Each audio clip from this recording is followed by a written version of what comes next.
All right, here's a question I've got for all of you on the panel. In clinical practice now, what are the highest drivers of cost? You were talking about money. Everybody's mentioned money.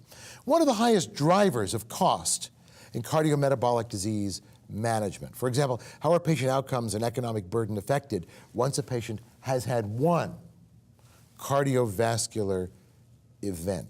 The biggest cost in handling people with cardiovascular disease comes when you've allowed things to get to a point where adverse events have happened.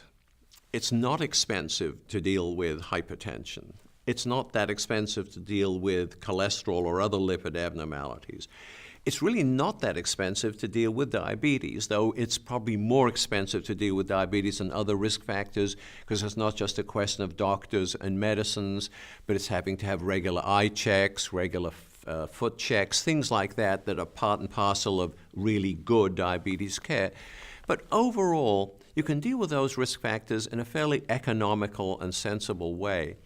But the moment someone's had chest pain or a heart attack or a stroke or their renal function deteriorates below a certain point, suddenly the costs go up very, very dramatically.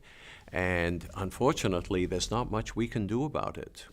Once we start worrying about the coronary circulation, there's a high probability we're going to finish up in the cath lab, where there's a very high probability we're going to finish up doing some sort of percutaneous intervention. Those things are expensive, not only to do the procedure, but then to follow that patient on a long-term basis. If someone's had a stroke, again, it's a huge amount of effort and cost goes into rehabilitation. And then the whole business of stroke prevention, a lot of medications, a lot of follow-up, a lot of rehabilitation, all that sort of thing comes into play. And protecting the kidney, because the last thing we want to do, if we can avoid it, is allow a patient to finish up in a dialysis unit. Can't always stop that from happening, unfortunately, but anything we can do to protect the kidneys and slow down that process, critical, but again, expensive and very demanding. Well, I think, I've seen statistics where 1 of every 10 healthcare dollars spent in this country is being spent on diabetes or some related, complication or preventative service to try and prevent complications in a diabetic population.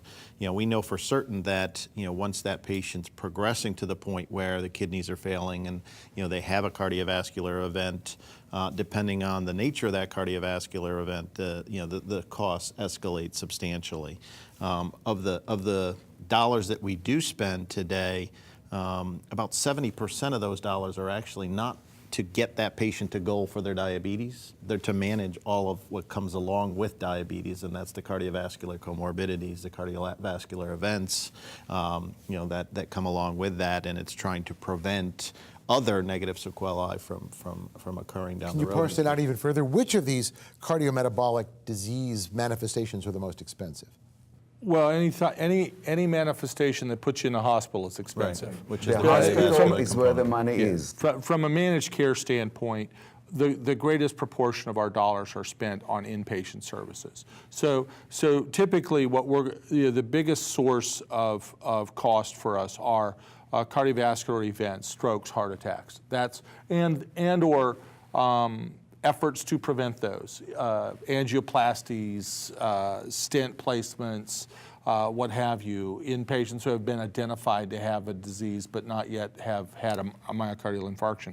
So what we're trying to do, again, to Dr. Calabrese's point, is we're trying to manage the long-term complications. That's where the costs are. Now, interestingly, for the last 15 years or so, since UKPDS and some of those studies were published back in the late 90s, there's been a great push and an effort to get aggressive with management of diabetes, more so than some of the other cardiovascular or cardiometabolic diseases. But I think certainly lipid disorders and diabetes have been at the forefront. The interesting thing our health plan has seen in managing those diseases, our biggest expense is actually the drugs. Because the events we're trying to prevent, the amputations, the renal dysfunction, the retinal disease. If you aggressively manage the patient's conditions and are successful with that, you're pushing those off 20, 25 years. You're spending a whole lot of money on drugs to prevent diseases that don't actually cost you as much to treat. So it's an interesting long is Oh, wait a minute. expensive. That's what it is. Living long Live costs is money. Is that what you're saying? expensive. Well, you can make the same. People have let- actually made the same argument about fire departments, right? Let them burn. It's And cheaper. not only that, if they would have been hospitalized earlier, then the expense would have gone on the hospital side. So the fact that you keep them healthy longer costs you more money because you don't spend it in the hospital. From a population standpoint, yeah, I mean, that's that sort of twisted argument that no one really wants to get into, because the purpose of healthcare delivery is to keep a population healthy. So it's a given that you will spend more over time. But the reality is that right now, when we've done our analyses at our health plan, we see that our costs, we spend much more on drugs and the immediate care than, based upon studies that have been done and population dynamics, the amount we would have spent to treat the complications. So that doesn't mean we don't do it. No. So if you'd stop doing it, then you'll shift the cost back. That's what you're saying right now. No, I'm saying that would be the consequence of that. I'm Of not course. advocating for that, certainly, because I what think you've that's not done, our you goal. were successful in moving money from acute care in hospital complication into keeping the patient healthier on the prevention side, and actually that's why it looks more expensive, but long term for population it's less. You know, some